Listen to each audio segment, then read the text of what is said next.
ان رسول اللہ صلی اللہ علیہ وسلم قال ان اللہ تجاوز عن امتی الخطأ والنسیان وما استکرہوا علیہ۔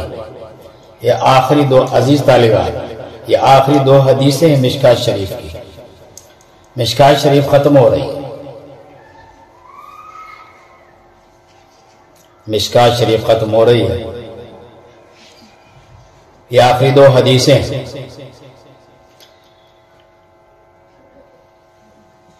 ابن عباس والی حدیث مصنف علیہ الرحمہ اس لیے آخر میں لائے کہ انہوں نے پوری کتابیں یہ حدیثیں جمع کی ہیں۔ انسان ہیں، انسان ہونے کے ناطے آدمی سے بھول چوک ہو جاتی ہے۔ کتاب لکھنے والے سے لکھنے میں بھول چوک ہو جاتی ہے، پڑھانے والے سے پڑھانے میں بھول چوک ہو جاتی ہے، پڑھنے والے سے پڑھنے میں بھول چوک ہو جاتی ہے۔ کتاب لکھنے والا لکھنے سے ڈرے، پڑھانے والا پڑھانے سے ڈرے، پڑھنے والا پڑھنے سے ڈرے، اور آدمی کام ہی نہ کرے تو کام کیسے ہوگا؟ اس لیے آخر میں حدیث لائے کہ اس امت پر اللہ تعالیٰ نے جہاں بہت سے احسانات فرمائے، ان میں سے 3 احسان اس حدیث شریف کے اندر بیان فرمائے۔ ابن عباس والی حدیث میں 3 باتیں۔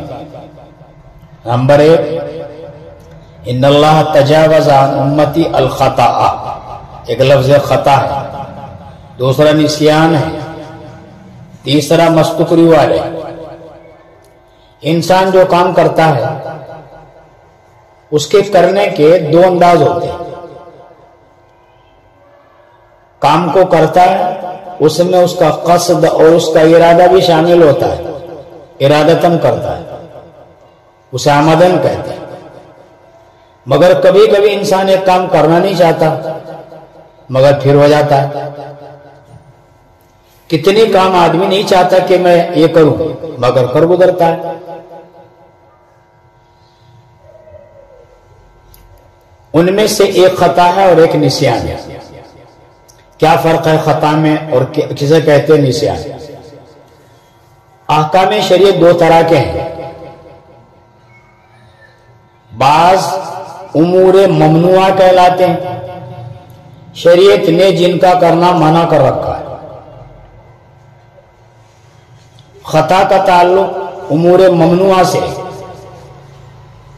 مثلا اللہ تعالیٰ نے شراب پینا حرام کیا، مگر ایک آدمی کو پتہ نہیں کہ شراب ہے۔ کئی پارٹی میں آدمی بیٹھا ہوا تھا، چائے پیش کی جا رہی ہے، شراب پیش کی جا رہی ہے، مشترک پارٹیاں ہیں، تو کسی نے گلاس پیش کر دیا، پی لیا، اس کو پتہ ہی نہیں لگا، تو یہ غلطی ہو گئی۔ اس نے پی لی مگر اس کا ارادہ پینے کا نہیں تھا۔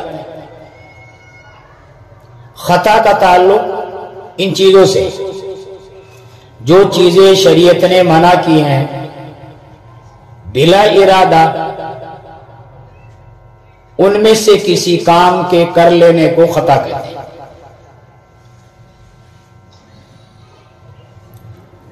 جو کام خطا آدمی کرتا ہے اس کی پھر 2 قسمیں، 2 صورتیں۔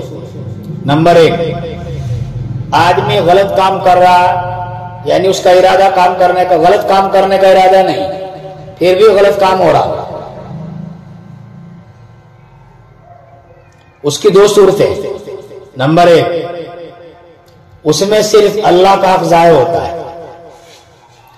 اللہ کا حق یہ ہے کہ اللہ نے جو کہا ہے وہ کام کرے آدمی، اور اللہ نے کرنے کی اجازت نہیں دی پھر بھی کر رہا ہے تو اللہ کا حق ضائع کیا ہے۔ تو خطاً جو کام کیا، شراب سے منع کیا، اللہ نے شراب نہیں پینا، تو اللہ کا حق ہے کہ آدمی شراب نہ پیے، مگر پھر بھی پی لی تو اللہ کا حق ضائع ہوا۔ اس آدمی کو گناہ ملنا چاہیے اور یہ گنہگار ہونا چاہیے، مگر حضور صلی اللہ علیہ وسلم کی برکت سے اللہ نے اس کو معاف فرما دیا. پھر اسے پتا لگا، نشہ چڑھ گیا، پتا لگا بھئی یہ تو غلط کام مجھ سے ہو گیا، اسے شرمندگی ہو رہی ہے. اللہ تعالیٰ نے اس غلطی کو معاف فرما دیا. یہ نبی کریم صلی اللہ علیہ وسلم کے تو فعل سے ہوا ہے، سابقہ امتوں میں ایسا نہیں تھا. کتنا بڑا احسان ہے مولا کا کہ حضور کی برکت سے جو کام خطاً سرزد ہوا اس کو معاف کر دیا. نمبر 2، اللہ کا حق بھی ضائع ہوا اور بندے کا حق بھی ضائع ہو گیا. ایسا کام کیا کہ اس کو کرنا جائز نہیں تھا، اور اس کے ساتھ ساتھ بندے کا حق بھی ضائع کر دیا. تو اللہ اپنا حق تو معاف کر دیں گے. مثلا شکار پر گولی چلا رہا تھا، کسی مومن کو جا کر لگ گئی، تو اس کا ارادہ مومن کو مارنے کا نہیں تھا. اللہ نے منع کیا کہ مومن کو نہیں مارنا، پھر بھی مار دیا، خطاً گولی لگ گئی.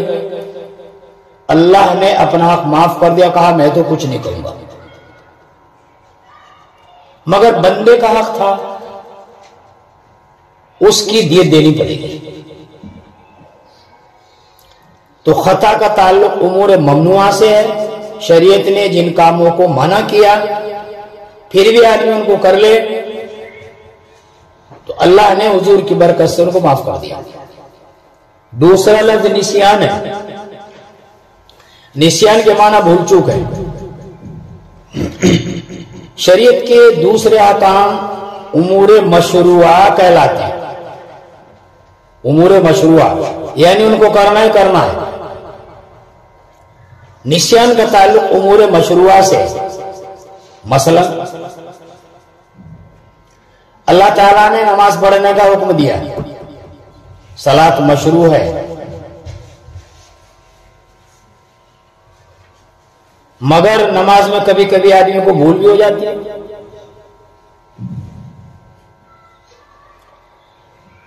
امور مشروعہ کی پھر 2 قسمیں ہیں. نمبر 1، امور مشروعہ میں جو غلطی بھی ہو جاتی ہے اور عبادت بھی ہو جاتی ہے. بھول چوک پر پکڑ ہونی چاہیے تھی، مگر اللہ تعالیٰ نے نبی کریم صلی اللہ تعالی وسلم کی برکت سے بھول چوک کو معاف کر دیا. تو جو امور مشروع ہیں یعنی عبادتیں ہیں، وہ 2 طرح کی عبادتیں ہیں. بعض تو وہ ہیں کہ جن میں بھول چوک بھی ہو گئی اور عبادت بھی ہو جاتی ہے. مثلا ایک آدمی نے روزہ رکھا، روزے سے ہے، دوپہر کے بعد اس کا من چاہ کہ پانی پی لوں، اس نے پانی پی لیا روزے میں، یہ بھول ہو گئی. تو روزہ ٹوٹنا چاہیے تھا، مگر اللہ نے نسیان کو، اس بھول چوک کو معاف کر دیا. پانی بھی پی لیا اور روزہ بھی ہو جائے گا. ایسی بھول چوک کو اللہ تعالیٰ نے معاف کر دیا ہے کہ عبادت بھی ہو گئی. اسے ہماری زبان میں کہتے ہیں کہ دونوں ہاتھ گھی میں ہیں، اس کے دونوں ہاتھوں میں لڈو ہیں. حدیث شریف میں تو یہاں تک آیا جب اللہ تعالیٰ کسی بندے پر رحم کرنا چاہتے ہیں، بندے کو بھوک لگ رہی، پیاس لگ رہی، روزے دار ہے، کمزور ہے، اللہ اس پر بھول ڈال دیتے ہیں، اسے یاد ہی نہیں رہتا، اور پانی بھی پی لیتا، کھانا کھا لیتا ہے، پھر اس کو یاد آتا ہے اوہ میں تو روزے سے ہوں. تو کمال ہو گئے، دونوں ہاتھوں میں لڈو، کھا بھی لیا، پی بھی لیا، اور روزے کا روزہ ہو گیا. آم کا آم اور گٹھلیوں کے دام. یہ حضور صلی اللہ علیہ وسلم کی برکت سے اس امت کو معاف فرما دیا. پہلی امتوں میں ایسا نہیں. تو نسیان کا تعلق عبادات سے. البتہ کچھ عبادتیں ایسی بھی ہیں کہ اگر بھول چوک ہو گئی تو اللہ کی طرف سے گناہ تو معاف ہے، ایسے کام کے کرنے پر گناہ تو نہیں ملے گا۔ مثلا حج ہے، ایک آدمی حج کرنے کے لیے گیا، احرام باندھ رکھا ہے، تو اس کو سر نہیں ڈھانپنا، پھر بھی غلطی سے سر ڈھانپ لیا تو پکڑ ہونی چاہیے تھی اور حج بھی نہیں ہونا چاہیے تھا، مگر اللہ نے رحم فرمایا، کہا چل اس کا کفارہ دے دے، دم دے دے، تیری بات پوری ہو جائے گی۔ اسی طرح نماز میں آدمی کو بھول ہو گئی، سورہ فاتحہ پڑھنا بھول گیا، واجب ہے سورہ فاتحہ کا پڑھنا، سورہ فاتحہ پڑھنا بھول گیا نماز میں آدمی، دوسری سورت پڑھی اور نماز ختم کرنے کو آ رہا تو بھول ہو گئی، نماز نہیں ہونی چاہیے تھی، اللہ نے رحم فرمایا، کہا جا تیری بھول چوک معاف ہے، البتہ کفارہ دے دے، اور نماز کفارہ سجدہ سہو ہے، سجدہ سہو کر دو نماز پوری ہو جائے گی۔ تو کمیلی ہو گئی، سورہ فاتحہ بھی چھوٹ گئی اور سجدہ سہو کر کے نماز پوری ہو گئی، یہ نسیان ہے، نبی کریم صلی اللہ علیہ وسلم کی برکت سے اس کو معاف کر دیا گیا۔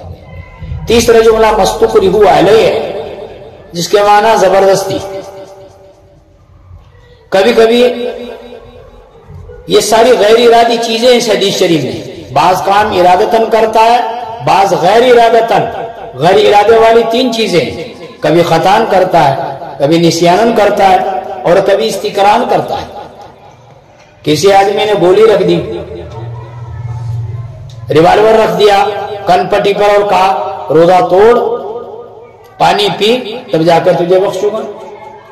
اب اس کے ایک طرف اللہ کا حکم ہے، ایک طرف اس پر زبردستی کی جا رہی ہے۔ اس آدمی نے اس آدمی کے کہنے سے پانی پی لیا، روزہ توڑ دیا، تو روزہ توڑنا تو گناہ کی بات ہے، گناہ ملنا چاہیے تھا، مگر نبی کریم صلی اللہ علیہ وسلم کی تو فعل اس کو بھی اللہ نے ختم فرما دیا اور کہا ایسا آدمی بھی گنہگار نہیں ہے، اگر روزہ توڑ دیا اللہ کی طرف سے اسے کوئی گناہ نہیں ملے گا۔ اب روزہ ہوگا کہ نہیں ہوگا وہ الگ مسئلہ ہے۔ تو تین باتیں تو اس کے اندر بیان فرمائی۔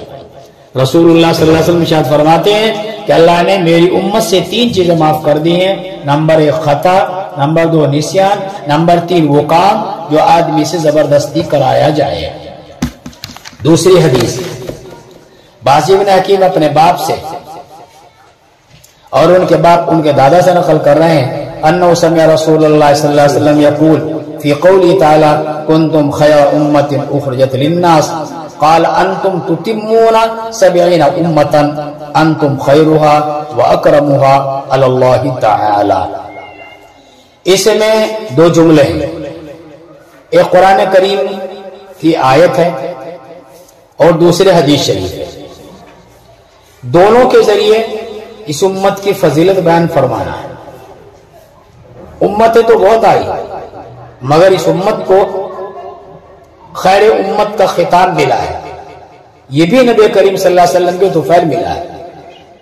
آپ سید الانبیاء خیر الانبیاء ہیں تو امت کو خیر امت قرار دیا گیا ہے۔ حدیث شریف میں بیان فرمایا انتم تتمون 70 امتا، تم 70 امتوں کے برابر ہو، اور 70 کا عدد ہمیشہ عدد کے لیے نہیں آتا، کبھی کبھی کثرت کے لیے بھی آتا ہے۔ تو اس سے پہلے ہزاروں امتیں آئی ہیں، ان کا وہ مقام نہیں ہے جو امت محمدیہ کا ہے۔ ہماری اپنی زبان میں بولتے آپ 70 بار بھی مجھے کہو گے میں یہ کام نہیں کروں گا، تو 70 سے 70 مراد نہیں ہوتا، مطلب یہ ہوتا کتنی بھی بار کہہ لو میں یہ کام نہیں کروں گا۔ انتم خیرھا واکرمھا، خیر اور برکت کے لحاظ سے بھی یہ امت سب سے بہتر امت ہے، اور اکرام اور اعزاز کے اعتبار سے بھی یہ امت سب سے بہترین امت ہے۔ رواہ الترمذی وابن ماجہ والدارمی، یہ روایت 3 جگہ پر ہے اور ترمذی نے اس حدیث شریف کو حسن قرار دیا ہے۔ قال مؤلف الکتاب، اس کتاب کا لکھنے والا کہتا ہے قد شکر اللہ سعیہ واتم علیہ نعمتہ، اللہ اس کی اس کوشش کو قدردانی نصیب فرمائے اور ان پر اپنی نعمتوں کی بوچھار کرے، اپنی نعمتوں سے نوازے۔ قد وقال فراغ، اس کے لکھنے سے فارغ ہوا اور حدیث شریف کے جمع کرنے سے مجھے فراغت ملی۔ جمعے کے دن یکم رمضان سن 737 ہجری میں اللہ کے حمد اور اس کے توفیق سے والحمدللہ رب العالمین والصلاة والسلام علی رسول محمد وآلہ وصحبہ اجمعین۔ اللہ تعالی ہماری طرف سے مصنف کو بہترین بدلہ نصیب فرمائے اور اس کتاب کے پڑھانے والے کے لیے ذخیرہ آخرت بنائے، اور جنہوں نے پڑھانے کا انتظام کیا قاریات صاحب اور ان کی اہلیہ جو ہمارے استاد محترم کی صاحبزادی ہے، ہمارے استاد محترم حضرت مولانا قاری جمشید علی صاحب کو بھی اللہ تعالیٰ صحت نصیب فرمائے، عافیت نصیب فرمائے، ان کا بھی یہ فیض ہے۔ اللہ سب کے حق میں پڑھنے پڑھانے کو قبول فرمائے۔ وآخر دعوانا الحمدللہ رب العالمین۔